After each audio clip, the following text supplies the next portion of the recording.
Thanks for joining us for the session on building enclosure resiliency. I'm Jason O'Boyle with Pension out of Phoenix, Arizona, and with me is John Runkle, our Senior Vice President also with Pension. As we go through the slide deck, there's quizzes, as hopefully you all know. There'll be these little car icons. Pay attention to those important notes. There'll be some answers for the quiz along the way.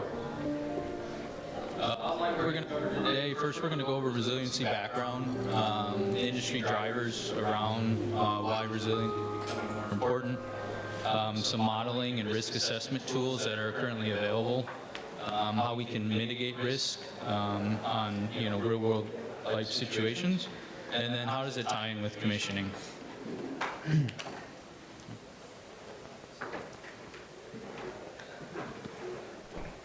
So I'm John, as Jason said, it's nice to be here today. It's nice to see some friends. I appreciate you guys choosing this session. Our job is to make you not regret that decision, so thank you for being here. My brother-in-law is actually here, and he's not even in the room, so we're going to have a talk about that later. But anyways, it's great to see everybody. On the point on the quiz, I would say it's a tough quiz. I'm not sure I passed it the first time, but Jason did put hints, like you can't miss it. Everything blue, you got to read the blue stuff. All right, so we'll try to help you out with that. So we're going to talk a little bit about some background on resiliency. I think that the most important thing, when you hear the term resiliency, sometimes I think it can go into like political, and I'm going to tell you, we're not here to talk about anything political. We're not here to talk about, climate change or anything like that. We're here to talk about real stuff that happens to real buildings. And it doesn't matter how you vote, trust me. We'll get into that in a minute too. So we're going to talk about a little bit about the past, the present, and then looking into the future and how things are evolving and so forth, and then overlay some of the impact. We're going to spend a lot of time talking about flood and fire. But that doesn't mean those are the only things that can happen to your buildings or that happen to buildings regularly. Obviously we have freeze thaw, just time itself. We can have riots. There could be flooding and fire, like we're going to talk about. But then there could be things like hail, and there could be things like tornadoes, and even cybercrime, and some of the things, maybe an AI attack. Maybe the power grid is down, and all these things that are both natural and in some cases man-made that can affect the way that we live. But they're all crises. They're things that can affect your building and the performance of your building, and there's things that can certainly affect resiliency. So we're building enclosure guys for those of you that know us. So if you came here, wanting to hear a lot about HVAC equipment, electrical equipment, it's just not us, but you're going to hear a lot about what the building is intended to do and how we can perhaps harden a building or make a building a little more resistant to some of these things. So there's been a big evolution in how we used to build our buildings.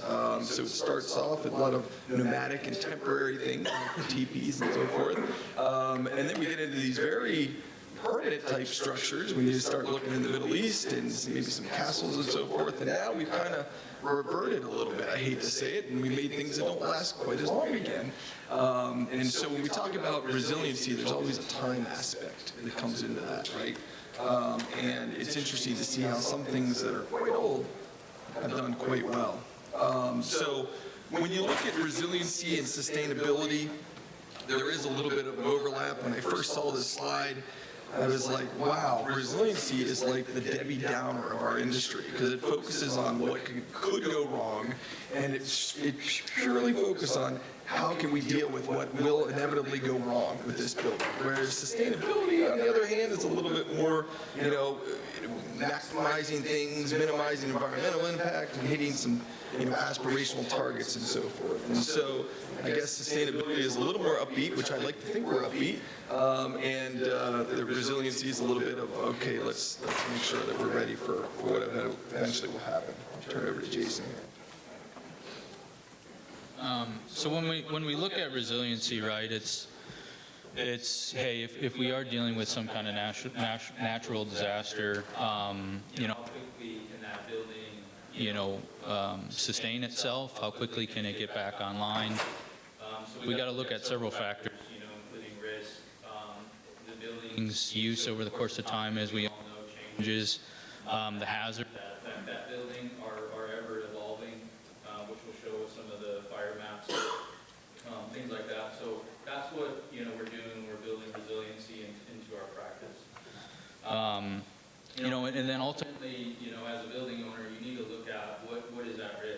You know, the building's purpose is to protect its occupants, so we gotta look at that first and foremost, and then it becomes the assets within that building itself. You know, increasing the resiliency of a property can increase its value, you know, and that's a very important factor. It builds continuity within the community, and then there's other factors down the line like utility providers, government agencies, insurance carriers, things like that. The key thing here too is the importance of time. You know, oftentimes how long that asset is experiencing that natural hazard, or how long that asset is offline, can make a big impact on those recovery costs. So resiliency, we want to focus on limiting those impacts and reducing the amount of time to get that building back operational as much as possible. There's a lot of different risk mitigation factors that can come into play. And a big thing is that, you know, there's certification programs out there, like Fortified is one for wind. That's a certification that buildings can obtain. You know, the other natural hazards that we have, such as seismic and flooding, etc., there's no building certification programs that exist. So us as an industry, we need to work on implementing other building certification programs so that when we go to an asset and it has some level of certification, we know that that building's going to perform better from a resiliency standpoint.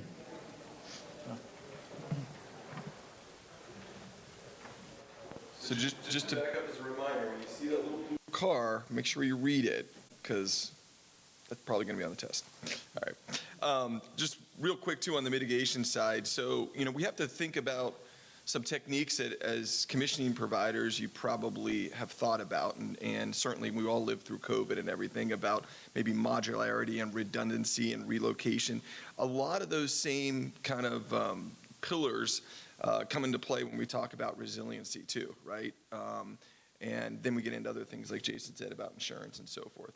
So when you get into drivers, you always got to look at, okay, why, you know, you're probably thinking, all right, John, I hear what you're saying, but nobody's really doing this. So why is tomorrow going to be different than today, I guess?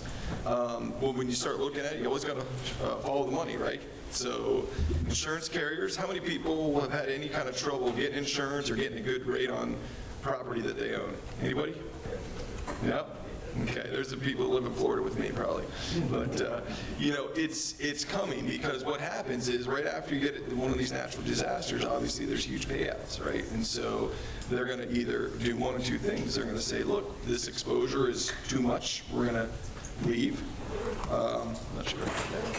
Or they're going to say, hey, we got to increase the premiums to make up for this, right? The math doesn't work with the old equations, and therefore we got to go ahead and do more to make up that loss. So we were we jumped way. There we go. Okay. And so there's also legal risk in failures and so forth. When you start looking at, this has a real impact. This could affect lives of folks. And so there are lots of drivers that are very personal, very real, and things that the industry is still getting a hand around. So if you live in, even North Carolina got hit really bad in Helene and so forth with flooding, you'll see that the states often are coming out with programs, right? They're trying to help people build it, but nobody really has this figured out yet. But these are all drivers, though, for why this industry is important and how it's going to change the future. To Jason's point before, business continuity is huge, right? Because our businesses are all interrelated. So when our business goes down, it affects somebody else's business. And if you're able to get back in a week versus a month versus 6 months, it could make or break your company. It might be the difference between, retaining your employees and your tenants and so forth, and certainly it has huge supply chain implications on here. When we look at the framework for this in terms of regulation, there is a new ASTM standard that's out, so that's E3429. If you need a good nap after today's session, you can continue your nap by giving this a good read. But I will say it's important to know that there's a structure around it, right? Because any regulation has to start with the framework of a standard or a guideline, and now that exists. I did one of these yesterday one of the first ones that I've done, where we're looking at building hardening for flood resistance in a job in Florida. And it has 3 stages, so it's identifying the hazards, which is perhaps on the quiz too, where you got to start with identifying the hazard. Then you have to look at eliminating the risk or reducing the risk, evaluating what you can do to put yourselves in a better position, and then actually looking at those measures and implementing it and so forth. So it's, like I said, it's a new standard.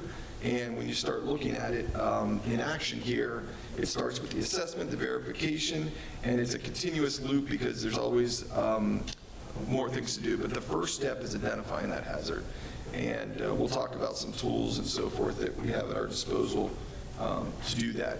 And then Jason, you want to talk about some building codes? Yeah, and then just to build off that last side too, it's really important during pre-project planning with the owner is understanding what their risk tolerance is, right? Oftentimes I find owners, hey, we want to hire you, we want to do some level of assessment. They may not know exactly what they want or need. So getting that interview session with the client ahead of time is extremely important. We may go in and think that, hey, they're really risk adverse to a roofing issue, right? But they may have a completely different risk that they're trying to mitigate with their asset. So, pulling that information out of the owner is really important. Codes are starting to adopt industry, resiliency measures in code practices. For example, like in the state of New York, there may be certain elevations that buildings need to be raised on so that they avoid, potential flooding issues. So these things are starting to drive code changes. And the biggest challenge that I see is we're doing good and we're learning for new construction design, but we also have a very large livestock of existing buildings that are now being exposed to these new increased hazards, and really retrofitting those old buildings is really important. So I just pulled just a real quick look at where the last major hurricanes to hit are. I live on the left side of Florida, by the way, so I don't know why, but we seem to be at the bullseye for most of the major stuff that's been coming on. I know Louisiana, kind of the Gulf area over there in Alabama and so forth, has some claim to fame too, not necessarily with 3 to 5, but a ton of 1 and 2 storms as well. And so I don't know what it is, but for whatever reason, anyone that live on the Gulf, whatever you want to call the Gulf, have been hit lately. And you can see these are recent dates, right? I mean, this is everything since 2017, which was a big one in our neck of the woods. So there's other things too, because it's not just about hurricanes, obviously. When you look at just total wind events, usually wind events are categorized as 58 miles per hour or higher. But you can see how many different spots have hit all over. One of the things when we start to look at, what does this exposure really mean? You look at a tornado winds are way higher than hurricane winds, right? You don't have the duration factor that you do with a hurricane, but they're significantly higher. And so some of these things, it's obviously not just wind and water and so forth. If you overlaid all of the different exposures, I don't think there's a safe place to live in the country. I will say my father, I have a house in central Pennsylvania, and he kind of, when we were growing up, he's like, John, this is one of the safest places in the country, right? We didn't really have tornadoes, we didn't really have hurricanes, we don't really have earthquakes there. But now it's just like, well, we kind of, you got to think about those things still, right? I mean, there have been a few tornadoes, and certainly there's been flooding and things like that. So I don't think there is a real safe place to be, per se. These things can affect all of us. So, okay. Insurance is a big part of this, right? So when you start looking at, drivers for the industry and everything like that, this will reshape your life. For those that have been through an insurance claim, you won't forget it. It can be, it's emotional. I would say, you know, just from personal experience, there's a good chunk of my neighborhood that is no more. You know, we lost about a third of our neighbors after what we went through. We'll get through some of that. You know, it's tough on relationships. It's tough on everything. And natural disasters reconstruction accounts for about 5 to 10% of overall private construction costs. It's a huge amount of money just to do something again, right? So again, this is not really the focus of this talk, but I think it's things to be aware about, though, in terms of, you know, civil unrest and cyber attack and power outages, vandalisms and burglary. Like, these are all things that, you know, have the same consequence on your property and your livelihood and your lives that we have to be aware of in terms of resiliency. So from a stakeholder perspective, again, all right, we get that it affects everybody. We can see, we can trace the dollars and so forth, but people aren't paying for it, right? So why is it that that no one's paying for it when everybody can really benefit from this, right? So when you look at you know, the governmental, the lenders, the insurance, the brokers, I'm talking about the money people with the assets that we own or we work in. They all are a stakeholder in this, you know, certainly the owners and the occupants and everything. And so these are all things that touch all of us, but yet, you know, oftentimes it's not done. So we'll turn it back over to Jason here to tell you a little bit about some of the modeling techniques. Thanks. So, you know, understanding where we find this information is, you know, is important, and you want to have a consistent approach, right? Especially if you're working with an owner with a portfolio of assets. You want to use industry accepted, you know, industry standard tools to come up with this modeling, you know, and the modeling is great at telling us what history has you know, taught us. Hey, it's you know, this amount of rainfall, it's this amount of wind, you know, for these given regions, right? But predicting what's going to happen in the future is where, you know, we need to hone in the, you know, the attention. And these risk modeling tools for different portions of our building systems can help lead us to those answers. You know, there's things like climate check, you know, for flooding and drought, et cetera. Risk footprint has a good software that, you know, it gives us a speedometer reading. Is it low risk, high risk, medium risk, et cetera. So we want to use all those tools when we're doing a property resiliency assessment, so that way we can tell the owner the right precautions that they need to take into account with their level of risk tolerance, and then what those natural hazard modeling tools are telling us that the building is going to see in the future. So when we look at our building codes, you know, building codes have changed historically, not because we as humans have invented some really cool products and so forth. You know, you look at like LED lighting, did that really change the way that we build and things like that? Like, no, it changed a lot of how we do lighting. But what changes is our mistakes. And our mistakes are usually amplified when we look at natural disasters. So if you want to look at like how our codes specifically in the U.S. have changed over time, Hurricane Andrew, Chicago fire, Loma Prieta earthquake, I mean, these are big changes to the codes. And so, because they affect it. So when you look at Sandy, I mean, $65 billion. You know, this was New York, New Jersey, a hurricane, huge. You know, Harvey was massive there in Texas, 125 billion. Lots of flooding. You know, and again, when you have the confluence of a natural disaster hitting a highly populated area, it's wrought for you know, big damages and so forth. Hurricane Ian, personal to me and so forth, was a tricky one because, you know, the path of Ian changed at the last minute. And so when you start looking at, you know, what is the value of resiliency? Well, the value of resiliency is being able to buy you a little bit of time or predict things better or withstand something that's completely unexpected because maybe the hurricane decides to take a right turn at the last minute. So when you look at The weather information, it's important to study these things. So in the insurance space, this is just a quick check that we often use. It's somewhat project specific and so forth that can give you a rough idea about what wind speeds were. When we talk about wind speeds, 3-second gusts, which is not how we classify hurricanes, right? Hurricanes are classified more sustained 1-minute wind speeds. But there's lots of tools out there, as Jason pointed out earlier, that can give you some idea. Now, when we speak specifically about flooding, it's important to remember that not all flooding is equal. In fact, there's quite a bit of difference in these different types of flood events. And it's important to understand this because about 90% of all natural disasters involve flooding when you talk about building damage. So that was a shocking number to me. You know, I thought flooding was going to be number one. I didn't see 90% coming.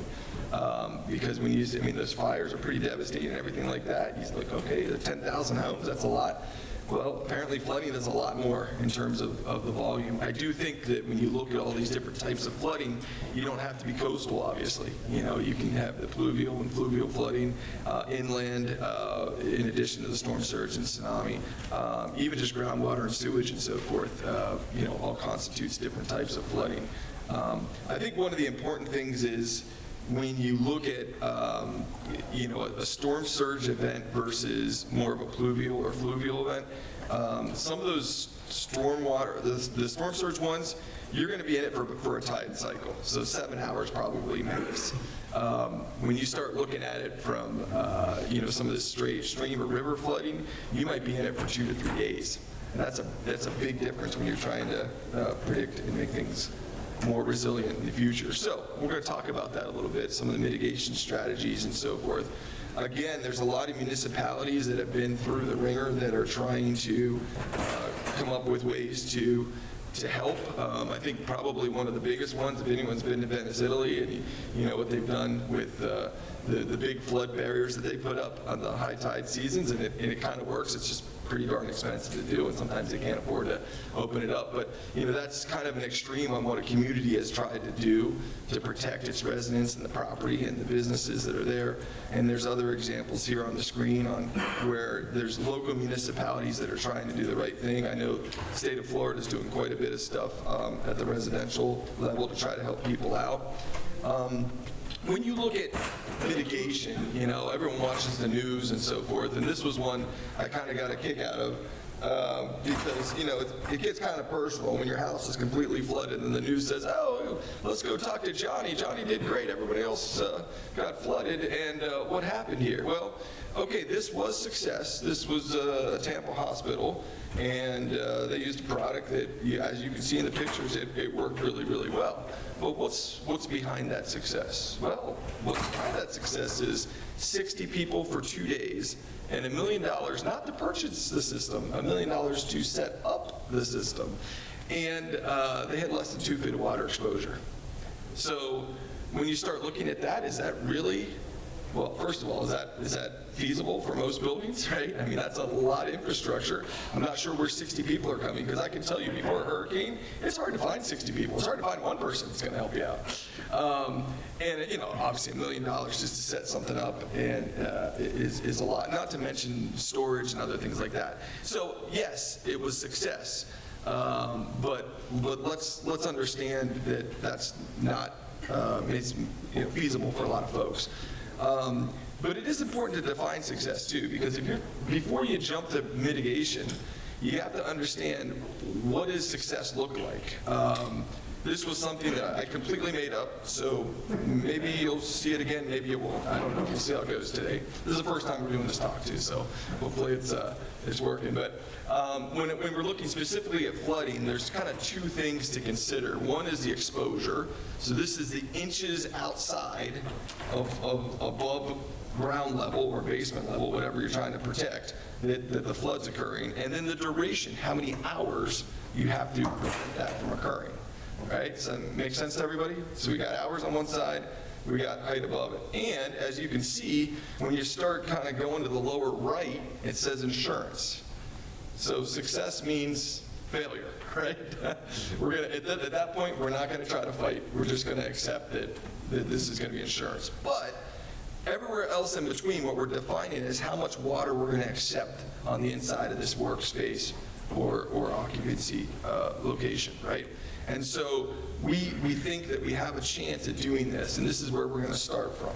How many zeros do you see on the board? 0. Why is that? Because the water always wins. If you go into this thinking you're going to keep every single drop of water out, you're not looking at it appropriately, and you have not lived through a flood. That's just not the way that the world works. So, but it doesn't mean that you can't have a successful outcome, but any mitigation plan starts with it. So right before the last storm, which I thought I was going to be fine on, I wasn't. I decided to go around my neighborhood and just take pictures of what other people thought they were going to do for this flood that was coming. We had a fair amount of notice, a couple days notice, so it wasn't like this completely snuck up on us. This is across the street. I did not tell him he was going to be in our presentation today, but maybe he'll see his house someday. He decided to put plastic and sandbags up on the garage door. Anyone want to guess how that did? No bueno, not good. The business that decided to put some, looks like a Flex Seal tape or something over their door. Anyone want to guess how that did? Not good. How about the sandbags on the beach restaurant? The water is like 4 foot over all the sandbags, so I don't know. Maybe it's slow to wave down, I don't know. But, and there's some other things too. This is an interesting product we saw a demonstration on and so forth. And you know, I think this industry is still emerging. And so one of the challenges is you're trying to take some new technologies and you're trying to apply it for how it's needed. And I won't get into any manufacturer specific, but I look at this and I'm like, you know what, this would be really good for taking kinetic energy out of waves, right? Maybe not the best at keeping like all the water out, maybe not the best at you know, in terms of what it takes to set it up and everything, but if I wanted to take like the punch out of a wave, I like this.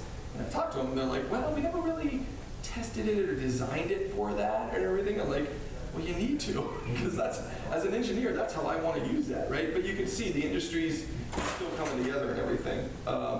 So, you know, this is a commissioning conference, so I want to make sure that we spend a little bit of time about talking about how this relates to commissioning. Because I think, you know, the short answer is, I don't know about you, but I've never seen commissioning mentioned in resiliency mentioned in a commissioning RFP. But I'm not sure that that's right. You know, we're supposed to verify performance. We talked, when Jason was up here before, he was talking about you have to understand, you know, from the owner what their risk tolerance is, I think is what he said. So, doesn't that sound like an OPR? Right? It sounds like something that should be in an OPR. And so, you know, the tricky part about it, and I think this happens with a lot of things, and as Enclosure people, you know, we've kind of been along for this ride too. So if someone wants to, you know, energy performance, obviously it's more than just the enclosure that's involved. There's HVAC and electrical and all that thing. And it gets really complicated when you start thinking about resiliency, right? So historically, we have thought about commissioning in terms of systems. That's how the RFPs have asked for it. That's how we've communicated to our clients what our expertise are. That's how we've helped define what our scope of work is versus somebody else's. This is our boundary. We're looking at these individual systems. And typically, there's not one person that does all of these systems. In fact, on large jobs, there's probably 6 or 7 people that are experts in doing these things. Now, there might be one commissioning provider, but they're relying on their subject matter expertise to get through those different systems. You know, so when we look at it, resiliency and commissioning, they do coexist. And, you know, I think that we have to change the way that we think about this. And I've been preaching this for a while, those of you that know me. Commissioning should be thought of in terms of performance, right? And so resiliency is a performance. It affects all the systems, you know, so there's the blackout test, which we've never been a part of from an enclosure standpoint. That's very important when you have systems that are being turned back on, you know. I haven't seen the test yet when we turn the electricity back on right after everything got flooded, but I'd like to see that in the next functional performance test plan.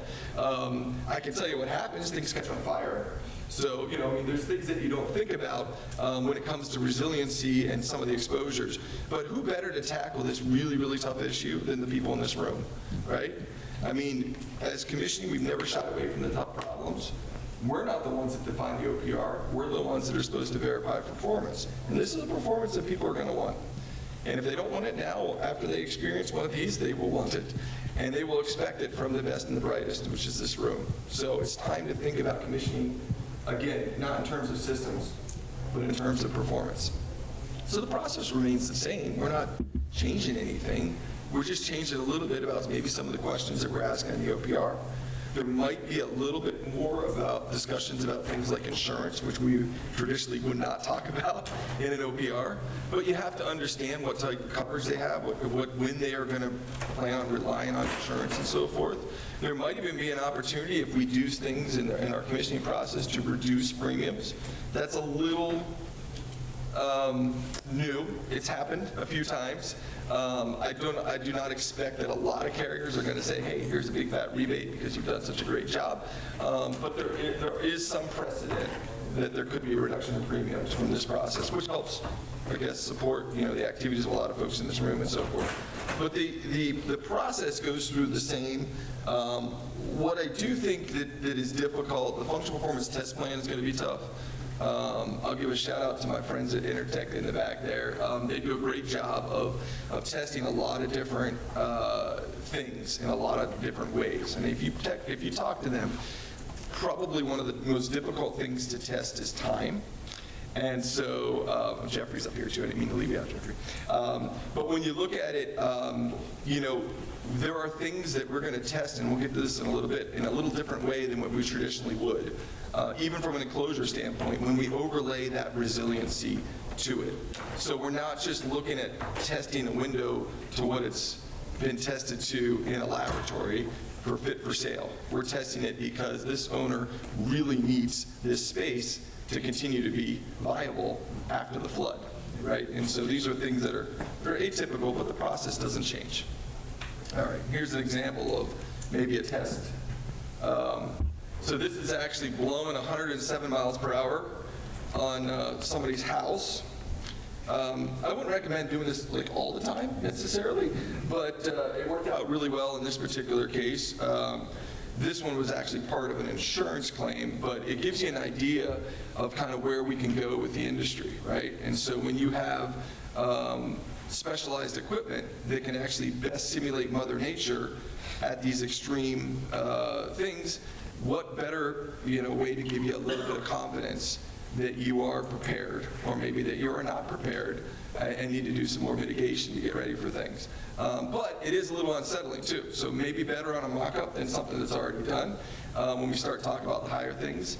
There are limitations. We are not going to be doing 180 mile per hour, 200 mile per hour test, I don't think, with wind in the field. We can shoot hail at things and so forth, but we're probably not going to be shooting 3-inch ice balls at stuff on a regular basis. And the flood testing is tough to do at large scale, but I think you're going to see more flood testing in the field, where we're actually setting things up for a day with exposure to water, where we actually might even be field impacting it, where we've got a big log that's going to fly in.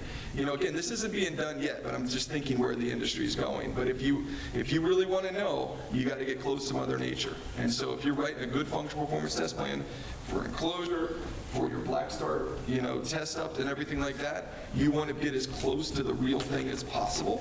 That's our obligation if we're here to verify performance. And I see this in our future. All right. So I'm going to turn to Jason for our first 2 case studies. Yeah, so out on the West Coast, LA just got hit with a lot of wildfires, right? And this is just another good example of how the population growth continues to happen in LA. How Cal Fire is adjusting their fire maps over the course of time. So, before areas that were maybe considered medium risk or low risk, California Fire is adjusting their fire maps, and now these areas are in higher prone fire regions, and the population and the new construction homes, townhomes, et cetera, communities, we're building in these areas.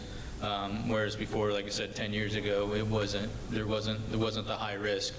And then when you kind of overlay that map of LA with the entire U.S., you can see the population density, is concentrated in these high risk, wildfire zones of the country.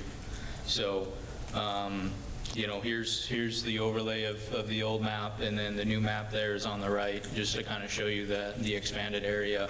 And it's just why it's important that these property resiliency assessments, start to take place. And it's also something not, hey, you commission this exercise in 2025, and you don't revisit it until 2035, right? It's probably something that needs to have some kind of ongoing reassessment as things change over the course of time.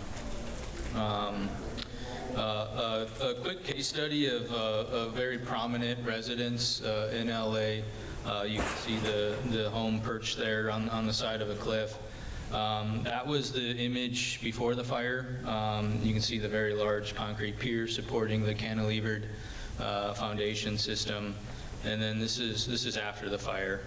Obviously, you can see the facade and everything above the foundation is completely gone.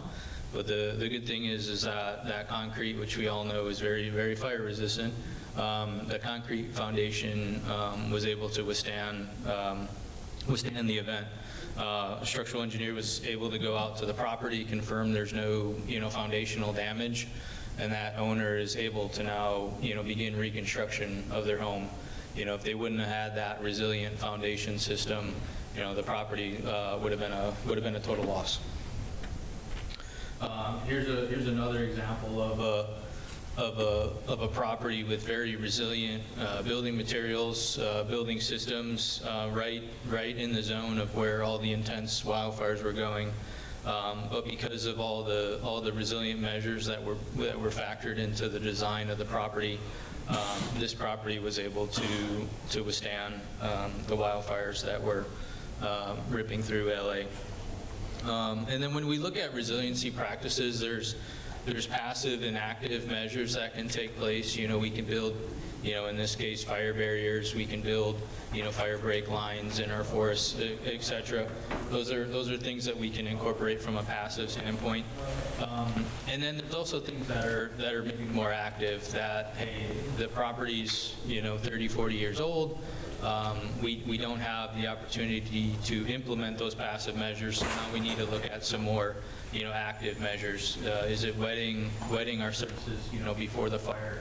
Should everybody have a pool so there's a large body of water right next to the residence that they can pull water from? So these are things that we need to start thinking about, especially in these higher prone regions.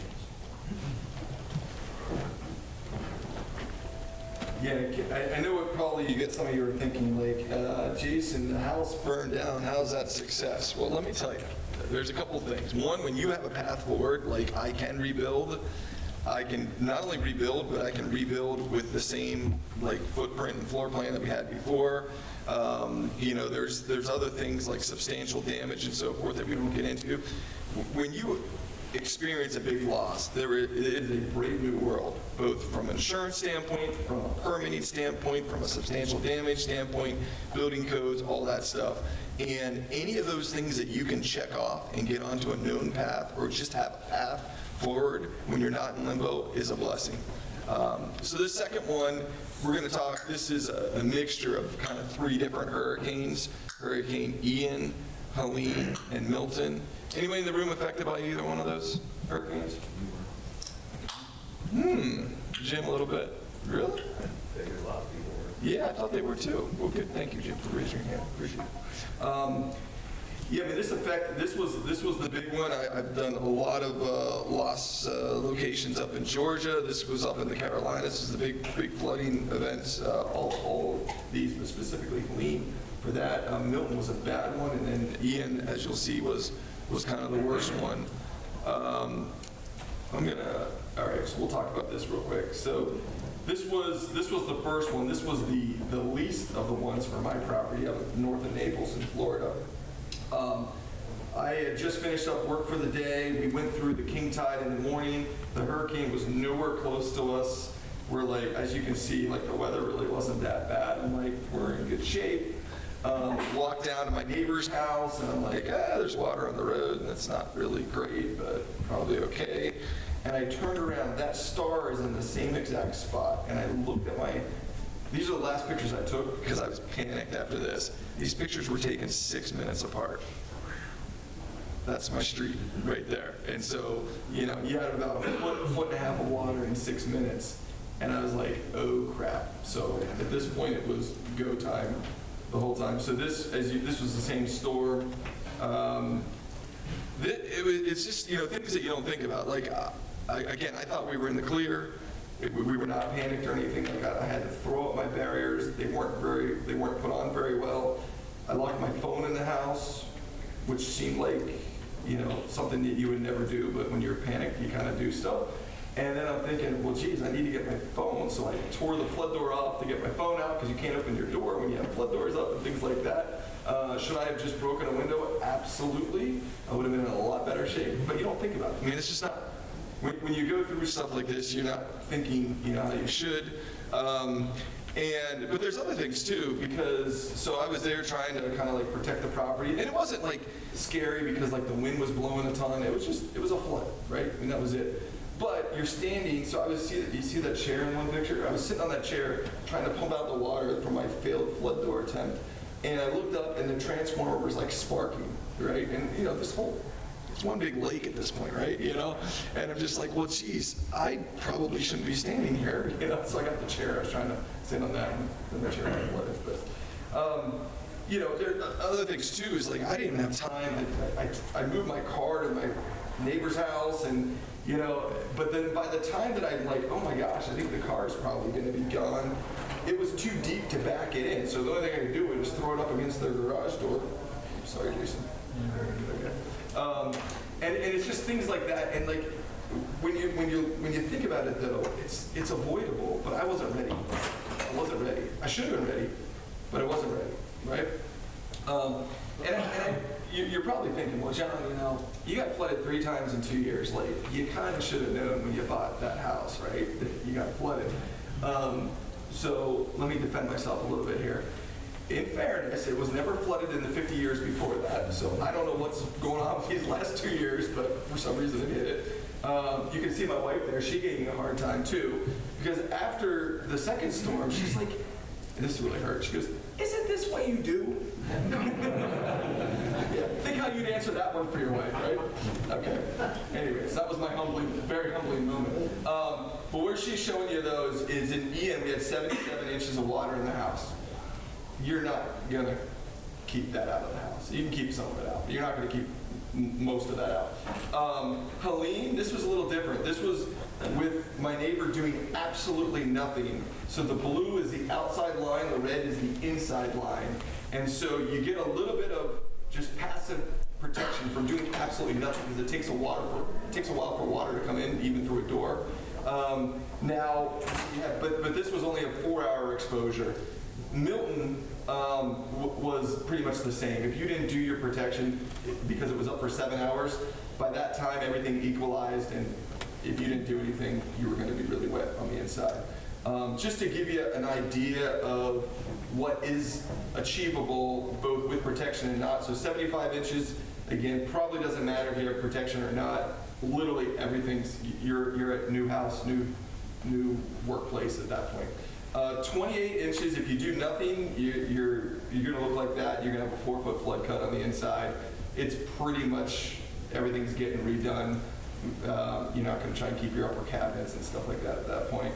But if you only have 4 inches in your house, it actually isn't too bad. Now, technically, sometimes you do a flood cut higher than a foot at that. But I was in my place the next day, which was way different than Ian, where it was 1 year later, right? Now, if I had done nothing in Milton, so you can see the difference in Milton between doing nothing at 28 inches in the house, and it is night and day with what you can do. So, a couple more examples. So again, 25 inches.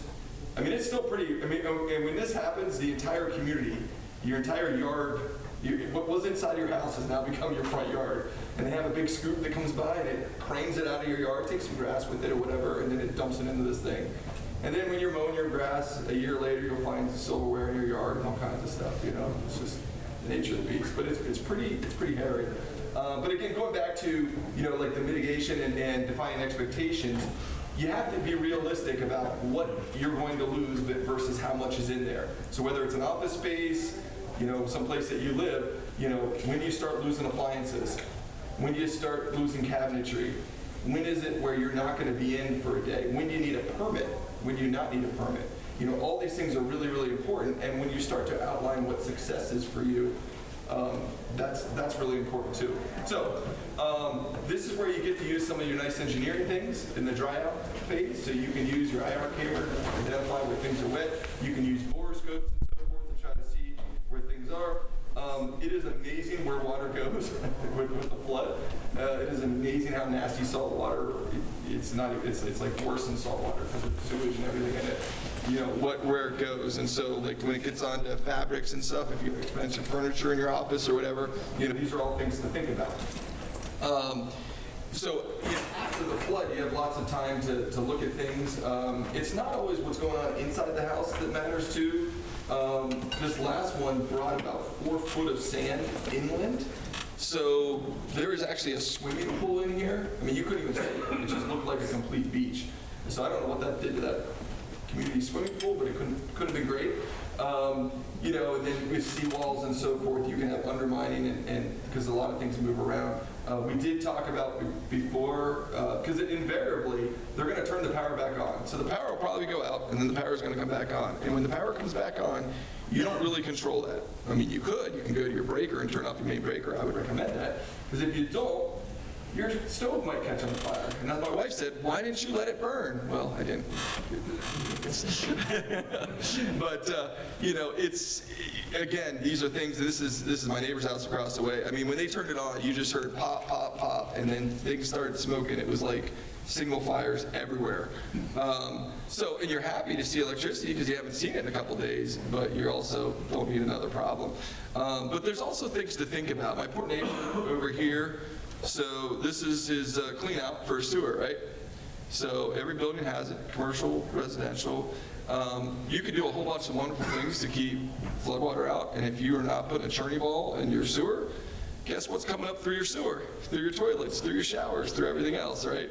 Well, he forgot that he had an outdoor shower line that was connected to his indoor shower line, and he put 55 hours in prepping his house, and it did no good because he had a 3-inch hole from the outside to the inside, and it just pumped right in through his shower. There's equipment that maybe it's too expensive to move or it's hard to move, like to lift up. But what you could do is maybe you can unfold it. So a lot of our like pool pumps and so forth, we have equipment that can be decoupled, taken out temporarily, and then put back in after the event and so forth. Even when we were talking before, you know, we showed the example of kind of like the flood barrier. And again, I'm not picking on any manufacturers or anything like that, but you know, I almost bought a commercial barrier that was exactly 28 inches tall. And, you know, when you have 29 inches on the outside, guess what? Doesn't mean a darn thing, right? If you're an inch or two over your barrier, you just waste your money. So I was glad that I built my own panels. They kind of worked. Anyone want to guess why there's 2 hoses running outside of my house? Sump pumps. You got it. I'll tell you what, it felt really weird walking away from a house with a sliding glass door that was open, knowing that the storm was coming, but I'm just like, this is my best bet. I have another plan. So this is all my ideas after the event. So you gotta take your lumps and then afterwards.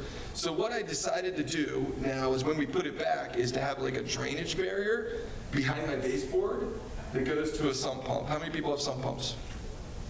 How many people have in their living room? Okay, that's just me. All right.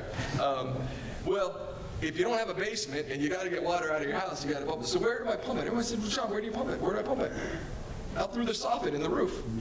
So you just hard pipe it up and right on out. You got one in the front, one in the back. And when we do this, because It doesn't matter what you do on the outside, you're gonna get some water in. I have no idea where the water came from. In fact, most of it, I don't think hardly any of it came from my doors, my barriers. I think it's like under the driveway, or God knows what's going on behind my slab. And so those things are important. You gotta have power too. The only reason I had 4 inches of water in the house is I ran out of power. I had enough backup power. I had an inverter with some marine batteries on it. For 5 hours, I needed 7 hours. And that's why, like, the importance of time. You know, you can see some of the neighbors putting generators up literally 15 feet in the air. Now, I will say it's not all bad. And what I mean by that is, if you have lived through one of these with your neighbors, you will have lifelong friends, right? And when your pool is filled with sludge, you get a pretty cool reflection in it, and it's a nice sunset. So, anyways. Jason, I'm John. We're happy to answer any questions. I think we've got a couple minutes for questions here. So. I have a quick one about a clean out that you mentioned. You mentioned some kind of a float device. Is that Churning balls. Yeah. So I'm sorry, we got to repeat the question because so the question was the clean outs and how to seal them. So it's something called a churning ball, and they come in different sizes. Basically, you put it in, and it's like has a bike pump on it. You pump it up, and then it has a cable where you can release it after the fact. so that in theory. Only during a flooding event. That's not something that stays in there permanently. Correct. It's not a one-way valve or anything like that. You probably could maybe trust a one-way valve. I was like, I'm not trusting it. We're gonna put a churning ball in. Now, the other thing is, on a sump pump, there is a float switch, so that's a little different thing. I need to get that too because you don't want to be using power or having your pump run dry. The other thing I didn't think about, I mean, I kind of thought about it. I was laying in bed. I'm like, okay, storm's coming tomorrow. What do I do? Because I don't want to have the pump running like when I leave the house. So I waited till the water was up to about like waist high. I waited in and I put on the, you know, like the Christmas light. You can turn on your Christmas lights remotely. I put that on my sump pump and I turned it on. I'm like, oh, it ran dry after 30 seconds. That's pretty cool, but I need to get out of here now. So anyways, yeah. Any other questions? In terms of building for resiliency, I don't know if you're seeing anything now, but do you predict any changes in the way we build in order to make buildings more resistant? Obviously, you put up some of the slides with ancient buildings and walk around in Europe, see people living in stone houses that were built in the 1500s. Do you see the industry kind of changing in that direction? I mean, we have over the years, and it's not necessarily for resiliency, but when I talked about like the codes and so forth, even the Grenfell fire and so forth, you see changes in the building codes when you have big natural disasters. I don't think we're seeing a lot more from wind. And what I mean by that is after Hurricane Andrew, there was a whole lot with like strap downs of roofs and so forth. We had roofs that were blowing open and so forth. You don't see a lot of that anymore. We still have leaks through soffits and ridge vents and so forth, but it's relatively small. I do see changes coming in fire, and I see changes coming in flood, which is one of the reasons we spoke about it. There's probably changes coming on maybe the cyber and civil unrest side too, because those are kind of newer issues that we're dealing with. We've seen changes for schools, you know, when to prevent active shooters and so forth. You've seen a lot of changes in glass and egress into schools and so forth. So I think it has evolved. I don't think there's going to be this one day where we wake up and all of a sudden we have this resiliency section of the code, but I think it will continue to evolve, especially in flood and fire. Other questions? How do we connect all of this information at a consumer level? A lot of technology available, but my assumption is that that changes the cost structure of a structure for the eventuality that something might happen. How do you connect the two to make sure it still remains affordable? Yeah, so the question is, how do you kind of bring all this information to owners, maybe? And when I think about a lot of this stuff too, I think the sophisticated institutional owners, right? They're likely already doing some of these practices. I think it boils down to the individual homeowner, right? And how does it affect them? So there's a lot of industry organizations such as like NIBS pushing for governmental involvement in this process. So I think that's going to continue to happen. I think we need to continue as an industry showcase case studies of successes, and then hopefully come up with programs that an individual homeowner that owns a $200,000 house and they're looking at a at a $10,000, $15,000 bid from a contractor to help flood-proof their property, right? That's a significant investment for them. So we need to come up with programs to help those owners offset those costs. And, it definitely comes back to education, finding best practices for, hey, what are cost-effective solutions that they can implement? But like, unless it's, some kind of insurance policy requirement that, hey, you buy a house in this region of the country and it has to have that fortified wind certification, we need to continue to educate, ourselves and the owners about there are implementation strategies that they can take.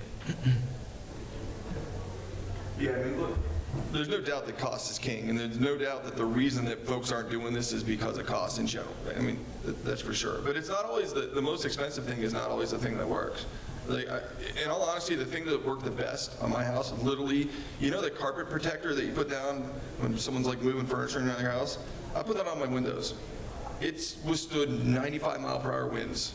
It kept water out.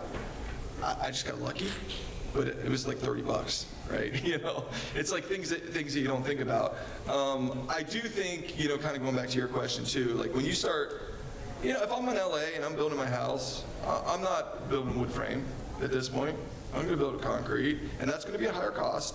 But I'm going to have that, if we're doing, a project, we're going to have that conversation with the owner about, like, look, I understand that it's X amount, and then, maybe we can have a talk with your insurance carrier. Maybe we can offset with some premiums or something like that. When you're looking at some of those big ticket items, I do think the other thing too, when you get into some of these risk assessment tools, you're not going to sleep well when you see the report card that comes out. But you have to overlay that with some common sense too, right? And so you have to figure out where to best spend the money. You can't just say, look, we're going to go attack everything here. What's important to us? What do we think is going to have the biggest consequence? Where do we think we can do the value add to get back? And it's not to be protected forever so we'll never have something to worry about. It's where we invest a little bit to get a big return. Other questions? Well, we appreciate you guys coming today. Thanks for not sleeping. Thank you.